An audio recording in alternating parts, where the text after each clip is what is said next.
everyone, welcome back to Xylem Learning. Myself Arunima, your EVS teacher. ഇന്ന് miss വളരെയധികം important ആയിട്ടുള്ള ഒരു ക്വസ്റ്റ്യനുമായിട്ടാണ് വന്നിരിക്കുന്നത്. ഓൾറെഡി നിങ്ങൾക്ക് എല്ലാവർക്കും ഉള്ള ഒരു കൺഫ്യൂഷൻ ആണ് എങ്ങനെ ക്വസ്റ്റ്യൻസ് അറ്റൻഡ് ചെയ്യും, അല്ലെങ്കിൽ എന്തൊക്കെ ക്വസ്റ്റ്യൻസ് ആയിരിക്കും ഒരു ചാപ്റ്ററിൽ നിന്ന് വരിക എന്നുള്ളത്. സോ അതിന് വേണ്ടിയിട്ടുള്ള ഒരു സൊല്യൂഷനുമായിട്ടാണ് മിസ് വന്നിരിക്കുന്നത്. നമ്മുടെ തേർഡ് ചാപ്റ്റർ ആയിട്ടുള്ള ഫ്രം ടേസ്റ്റിംഗ് ടു ഡൈജസ്റ്റിംഗ് എന്ന് പറയുന്ന ഇമ്പോർട്ടന്റ് ആയിട്ടുള്ള ചാപ്റ്ററിൽ വരാൻ സാധ്യതയുള്ള കുറച്ച് ക്വസ്റ്റ്യൻസുമായിട്ടാണ് മിസ് വന്നിരിക്കുന്നത്.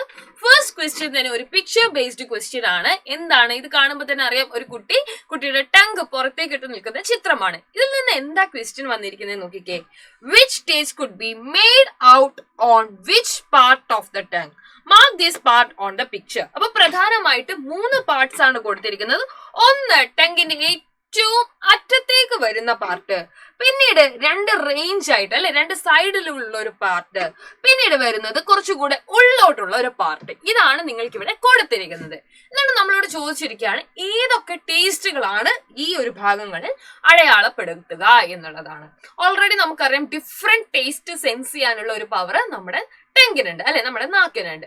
നമുക്ക് എരിവ് മനസ്സിലാവും, നമുക്ക് പുളി മനസ്സിലാവും, നമുക്ക് സാൾട്ട് മനസ്സിലാവും, നമുക്ക് സ്വീറ്റ് മനസ്സിലാവും, എല്ലാം മനസ്സിലാവും അല്ലെ. അപ്പൊ ഓരോരുത്തർക്കും ഇഷ്ടപ്പെട്ട ടേസ്റ്റ് തന്നെ ഡിഫറെന്റ് ആയിരിക്കും. ചിലർക്ക് ഭയങ്കരമായിട്ട് സ്പൈസി ആയിട്ടുള്ള ഫുഡായിരിക്കും ഇഷ്ടം, ചിലർക്ക് ഭയങ്കര മധുരമുള്ള ഫുഡായിരിക്കും ഇഷ്ടം.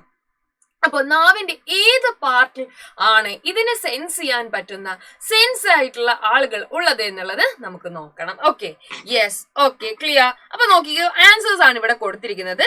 നമ്മുടെ നാവിന്റെ ഏറ്റവും തുമ്പത്ത് അല്ലെ, ഏറ്റവും അറ്റത്ത് ഫൈൻ ആയിട്ട് നമുക്ക് ഇവിടെ അടയാളപ്പെടുത്താൻ പറ്റുന്നത് എന്താണ്? സ്വീറ്റ് ആൻഡ് സാൾട്ടി അല്ലെ. ഏറ്റവും താഴ്ഭാഗത്തായിട്ട് സ്വീറ്റും സാൾട്ടും നമുക്ക് കാണാം. ഇനി സോർ ടേസ്റ്റ് അല്ലെ, സോർ ടേസ്റ്റ് ആണ് ഈ ഒരു അഗ്രഭാഗങ്ങളിൽ അല്ലാതെ സൈഡുകളിൽ നമുക്ക് കാണാൻ പറ്റിയതാണ് സോർ ടേസ്റ്റ് ആണ്.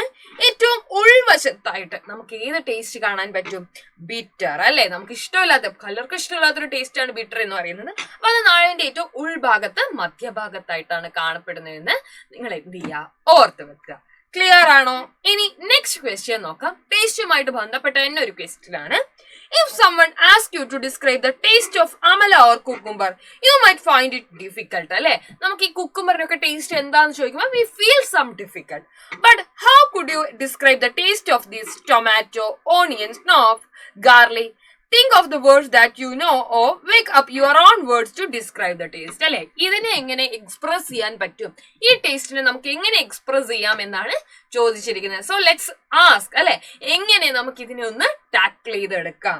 അപ്പൊ ഫസ്റ്റ് തന്നിരിക്കുന്ന ഫുഡ്, അതേപോലെ തന്നെ ടേസ്റ്റ് എന്ന് 2 കോളംസ് നമ്മൾ ഉണ്ടാക്കിയിട്ടുണ്ട്. ഫസ്റ്റ് ആയിട്ട് ടൊമാറ്റോ ആണ്. ടൊമാറ്റോയുടെ ടേസ്റ്റ് നിങ്ങൾക്ക് എങ്ങനെയാ ഫീൽ ചെയ്യാറ്? ചില ആളുകൾക്ക് അത് ഇഷ്ടമായിരിക്കും അല്ലെ. Sweet and juicy with little sour അല്ലെ. ചെറിയൊരു പുളിപ്പ് നമുക്ക് അനുഭവപ്പെടാറുണ്ട്, അതോടൊപ്പം തന്നെ സ്വീറ്റ് ആണ്, ജ്യൂസിയുമാണ്. ഓണിയനോ, ഓണിയന്റെ ഒരു ടേസ്റ്റ് എന്ന് പറയുന്നത് ഒരു പഞ്ചൻ സ്മെല്ലും ഉണ്ട്. അതിന്റെ ടേസ്റ്റ് ഒരു പഞ്ചൻ കൈൻഡ് ഓഫ് സ്മെല്ലാണ് അല്ലെ. അതേപോലെ ടേസ്റ്റും നമുക്ക് അങ്ങനെ തന്നെ ചെയ്യാം.